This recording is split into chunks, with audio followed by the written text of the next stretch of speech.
সঙ্গীন প্রণয়াশক্তি পর্ব সংখ্যা ৯। লেখনীতে সুরায়া রাফা।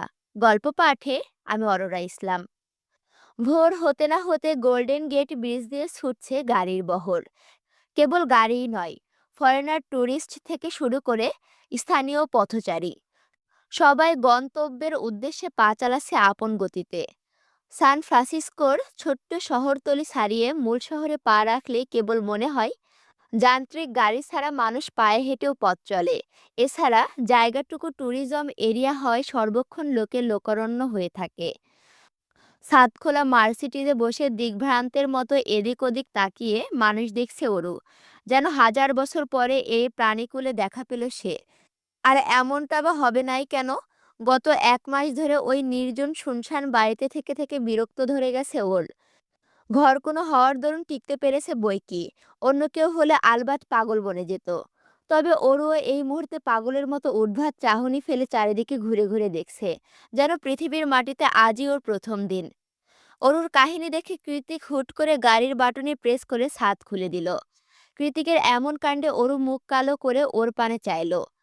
সুন্দর ফর্সা চেহারার সাথে এঁটে থাকা তীক্ষ্ণ চোয়ালটা শক্ত হয়ে আছে বরাবরের মতোই।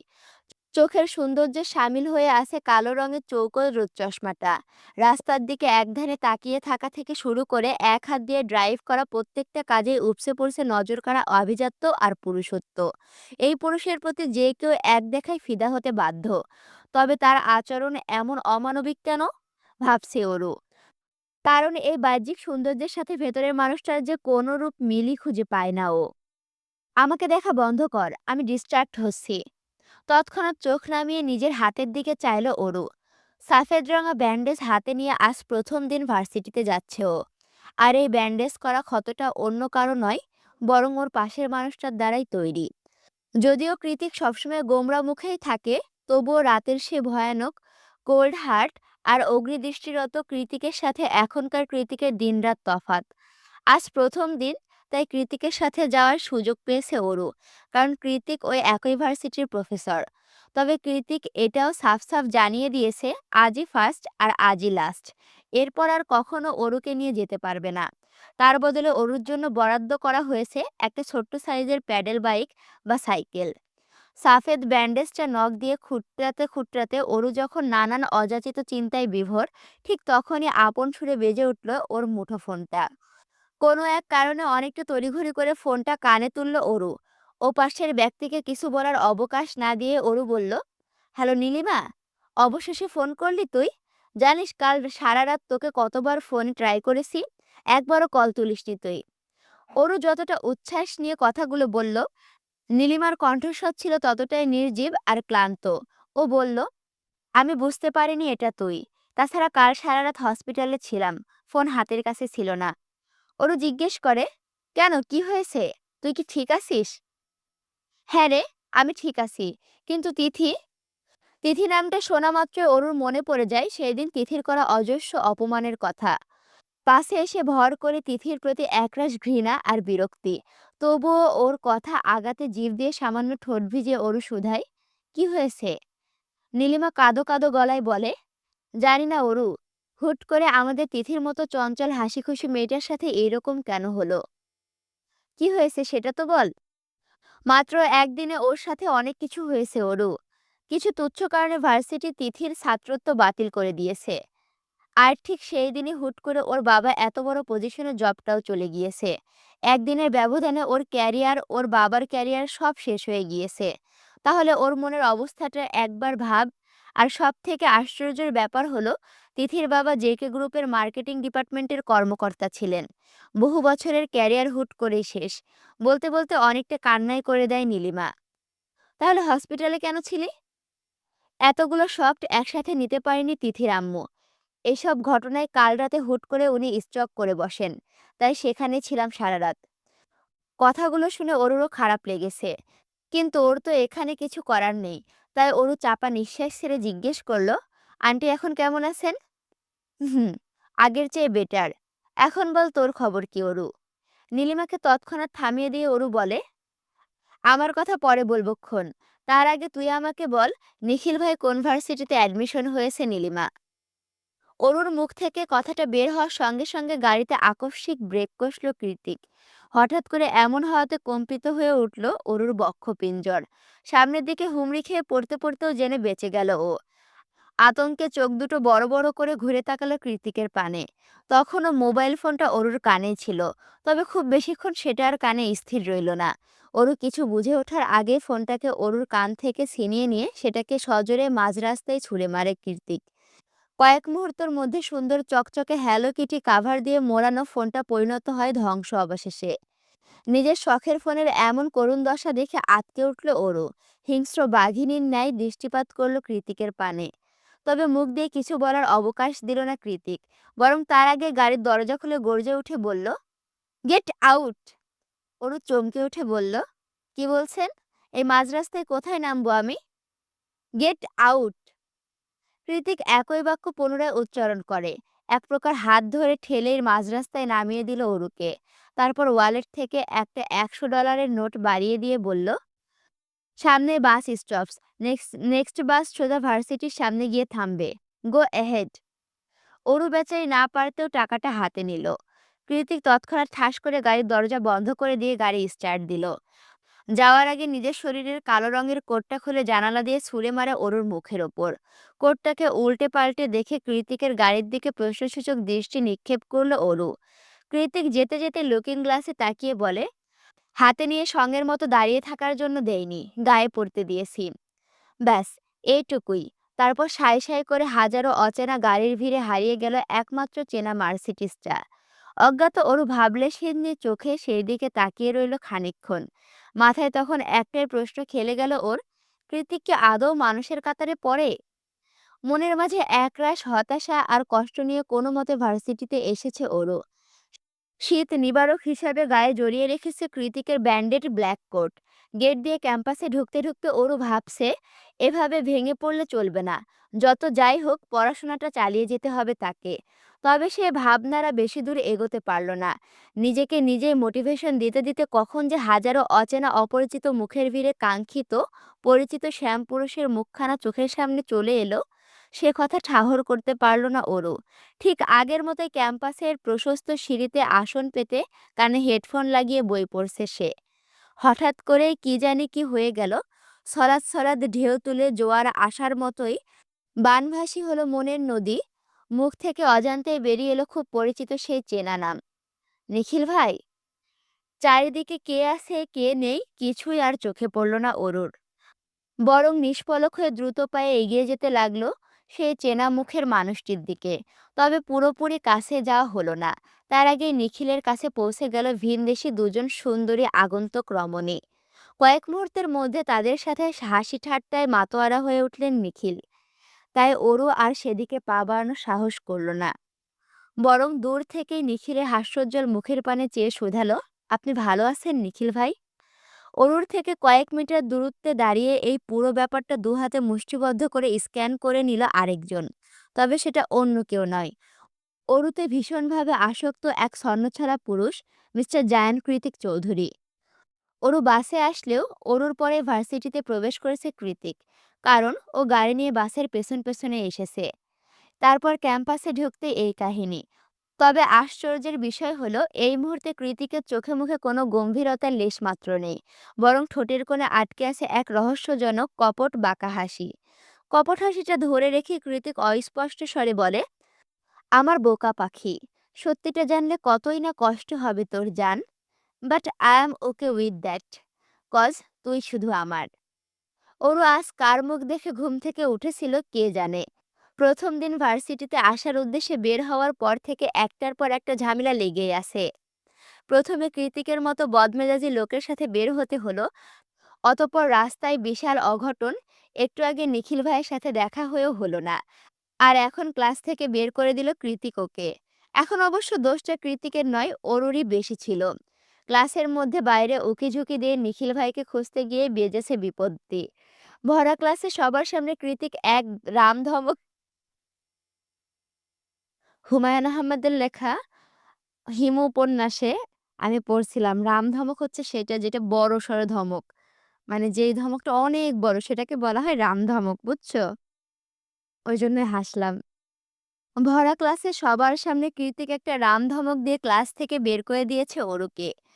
কিন্তু অরু এটা ভেবে পায় না, বাংলা ডিপার্টমেন্ট থেকে এসে ইকোনমিক্স কে নেয়? কেনই বা কৃতিক বেছে বেছে এই বিদঘুটে সাবজেক্টটাতে ভর্তি করলো ওকে? এটা ইন্টারন্যাশনাল ইউনিভার্সিটি, ফরেনার স্টুডেন্টের অভাব নেই এখানে, সেই সাথে সাবজেক্টেরও। তাহলে ইকোনমিক্সই কেন? এখন তো ৩ দিন অন্তর অন্তর মাইক্রোনমিক্স ক্লাসে কৃতিকের মুখোমুখি হতে হবে, সাথে হাজারটা ফ্রি অপমান তো আছেই। ক্লাসের বিপরীত করিডোরের মাঝখানে উঁচু থেকে শুরু করে সবুজ ঘাস অবধি বিছানো সিঁড়িতে বসে বসে অরুর মনের সাথে মস্তিষ্ক যখন বিশাল দ্বন্দ্বে লিপ্ত, ঠিক তখনই ল্যাপটপের ব্যাগ হাতে আগমন ঘটে নিখিলের। অরোরা না? পরিচিত কণ্ঠস্বর শুনে হকচকিয়ে পেছনে চাইল অরু। দেখল গালের মাঝে টোল পড়া হাসি মুখ নিয়ে দাঁড়িয়ে আছে নিখিল ভাই। এত দূর এসে বিদেশের মাটিতে নিখিল ভাইকে দেখতে পেয়ে অরুর ভীষণ আনন্দ হলো। ও বসা থেকে উঠে দাঁড়িয়ে ২ কদম এগিয়ে গেল নিখিলের কাছে। তবে আগ বাড়িয়ে কথা বলতে পারল না, তার আগের মতো জড়তাটা রয়েই গিয়েছে। এবার নিখিলই প্রশ্ন করল প্রথমে, অরোরা তুমি হঠাৎ এখানে? জানো, ওই যে দেখছো ৩ তলার ল্যাব, ওখান থেকে তোমাকে দেখেই ছুটে এসেছি আমি। বারবার মনে হচ্ছিল আমি ঠিক দেখেছি তো। মাত্রা অতিরিক্ত খুশিতে অরুর কথা জড়িয়ে যাচ্ছে, তবুও খানিকটা কষ্ট করে মিনমিনিয়ে জবাব দিল, জি, আমি এখানে, ইকোনমিক্স ডিপার্টমেন্টের ফার্স্ট ইয়ার। সঙ্গে সঙ্গে আবারও প্রশ্ন করে নিখিল, আচ্ছা অরোরা, তিথি কেমন আছে? ওর ফোন কেন বন্ধ বলতে পারবে? তিথিকে নিয়ে নিখিলের এত বেশি কৌতূহল আর উদ্বেগ দেখে ফাটা বেলুনের মতো চুপসে গেল অরুর হাস্যোজ্জ্বল মুখটা। অন্যদিকে ক্লাসের বিশাল থাই লাগানো জানালার ফাঁক দিয়ে এক পলক ওদের দিকে চাইল কৃতিক। অতপর অর্ণবকে কল করে নরম সুরে, একদম সফট টোন যাকে বলে, সেইভাবেই বলল, আমাদের ভার্সিটি সিসিটিভি কন্ট্রোল সিস্টেমটা হ্যাক করতে হবে দোস্ত। বেশি না, অনলি ফর 5 মিনিটস। তিথি সম্বন্ধে কথা বলতে মোটে আগ্রহী নয় অরু। কেন যেন ভেতর থেকে আসছে না কোনো কথা। কি বলবে তাহলে ও? কিন্তু নিখিল দ্বিতীয়বারের মতো আবারও প্রশ্ন করলো ওকে, কি হলো অরোরা, জানো তিথি সম্বন্ধে কিছু? অরুর মন বলছে, আমি এতদূর কিভাবে আসলাম, কেন আসলাম, সেসব কথা আপনার একটিবারও জানতে ইচ্ছে করলো না নিখিল ভাই? তাছাড়া আপনি হঠাৎ তিথিকে নিয়ে এত কেন আগ্রহী? হ্যালো অরোরা, কি ভাবছো এত? নিখিল হাত নাড়িয়ে ইশারা করতেই সম্মিত ফিরে পেল অরু।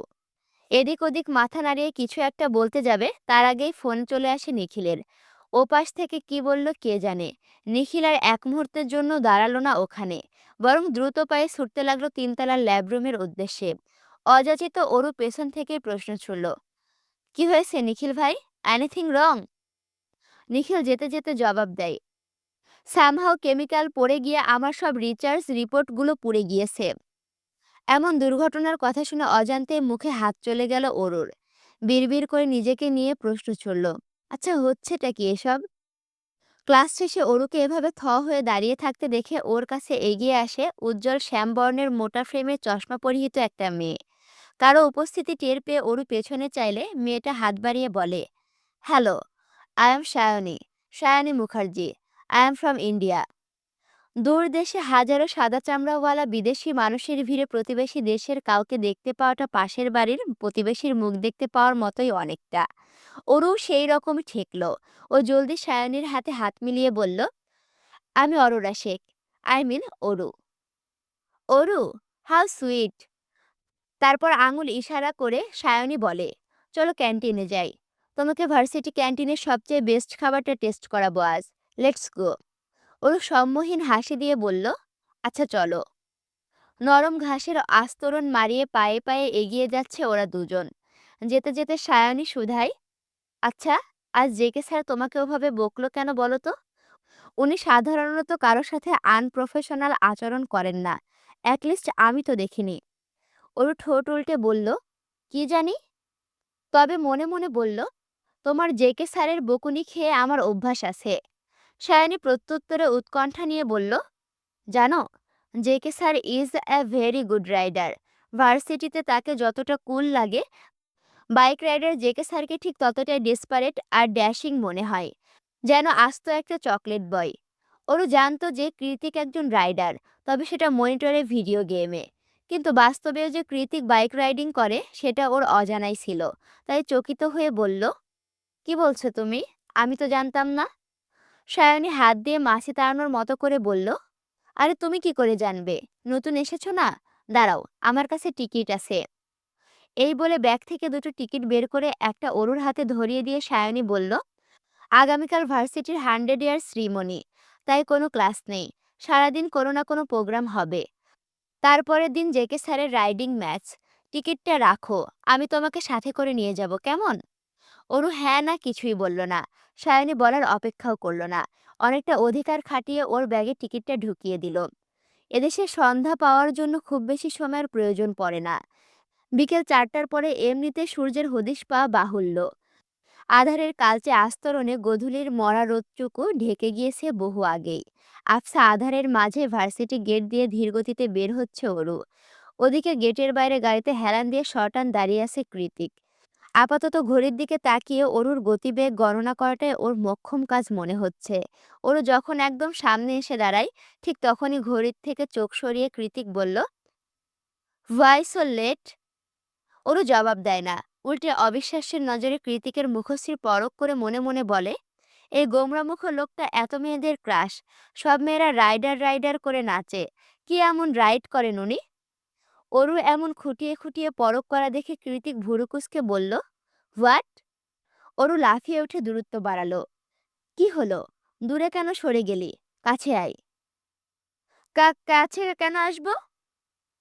কৃতিকের নির্লিপ্ত জবাব, আমি আসতে বলেছি তাই আসবি, আয় বলছি। প্রত্যুত্তরে অরু কিছু বলবে তখনই গেটের কাছে আগমন ঘটে দ্য ক্রাশ বয় নিখিলের। হাতে সাইকেল নিয়ে দাঁড়িয়ে আছে সে। অরুকে দেখা মাত্রই নিখিল আন্তরিক হেসে বলল, আরে অরোরা, বাসায় যাবে নাকি? চলো তোমায় এগিয়ে দিচ্ছি আমি। অরু তো খুশিতে বাকরুদ্ধ। এ যেন মেঘনা চাইতেই জল। ও কৃতিকের মুখের দিকে তাকিয়ে মুখ কাচুমাচু করে বলল, ইয়ে, ভাইয়া, আসলে কি? তীরের শিলার মতো একটা ভুরু উঁচিয়ে শব্দটা উচ্চারণ করলো কৃতিক। ওরও বলতে ভয় পাচ্ছে কৃতিককে। তবে এই মুহূর্তে নিখিলের সাথে বাড়ি যাওয়ার মতো এত বড় সুযোগটাও হাতছাড়া করতে চাইছে না মোটেও। তাই বুকের মাঝে অনেকটা সাহস জুগিয়ে বলল, আমি নিখিল ভাইয়ের সাথে যেতে চাই। Yeah, sure. একেবারে এক বলে ছক্কা হাঁকানোর মতো ভেতরটা ইয়াহু বলে চেঁচিয়ে উঠল অরুর। খুশিতে এখানে লাফাতে ইচ্ছে হচ্ছিল ওর, কিন্তু সেটা বড্ড বেমানান দেখায়। তাই চুপচাপ গিয়ে সাইকেলের পেছনে উঠে পড়ল ও। কৃতিক সেদিকে অনুভূতি শূন্য দৃষ্টি নিক্ষেপ করে দাঁড়িয়ে আছে।